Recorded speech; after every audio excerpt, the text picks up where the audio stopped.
হঠাৎ করে আমি বউ সেজে ফেললাম, আর কেন এই বউ সাজলাম তা জানতে হলে দেখতে হবে আপনাদের এই পুরো ব্লগটি। Hello everyone, welcome to my another blog. তো আজকে আমি সকাল সকাল চলে আসলাম বেলা বিউটি জোন মেকওভারে।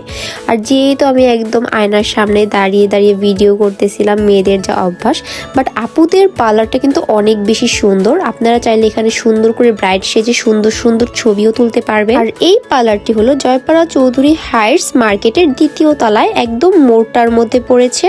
তো এখন চলে আসি সাজুগুজুর দিকে। এই ছিল হচ্ছে আমার কস্টিউম, মানে আমাকে মোটামুটি একটা পার্টি লুক দেওয়া হবে। তো এই তো আমি বসে পড়লাম সাজার জন্য।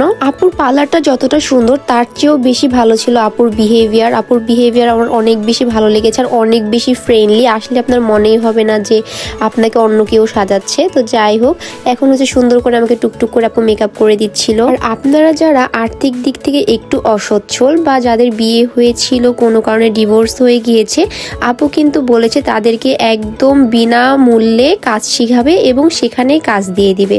মানে একটা মানুষের চিন্তা ভাবনা কতটা ভালো থাকলে এরকম করে অফার দিতে পারে বলেন। তো যাই হোক, আমার মেকআপ কিন্তু প্রায় শেষের দিকে, লিপস্টিক পরানো হয়ে গিয়েছে। আর এখন আমি চলে আসছি হচ্ছে চুলটা ঠিক করার জন্য। এখন হচ্ছে আপু আমার চুলটা সুন্দর করে সেট করে দিবে। আর এইখানে হচ্ছে আমাকে অনেকটা পেতনি পেতনি লাগতেছে, বাট কোনো ব্যাপার না, একটু পরে আমি একদম সুন্দরী ঝাঁকানাকা কমলা হয়ে যাব।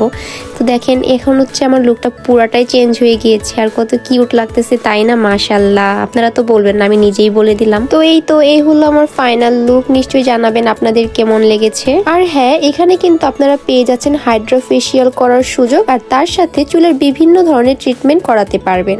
আর এই হলো আপুর পার্লারের চার্টটা। আপনারা দেখে তারপর এখানে বিভিন্ন ধরনের makeover, party look, bridal look সবই নিতে পারবেন। তো আমার ব্লগটা এই পর্যন্তই। ভালো লাগলে অবশ্যই লাইক, কমেন্ট, শেয়ার করে দিবেন। আল্লাহ হাফিজ।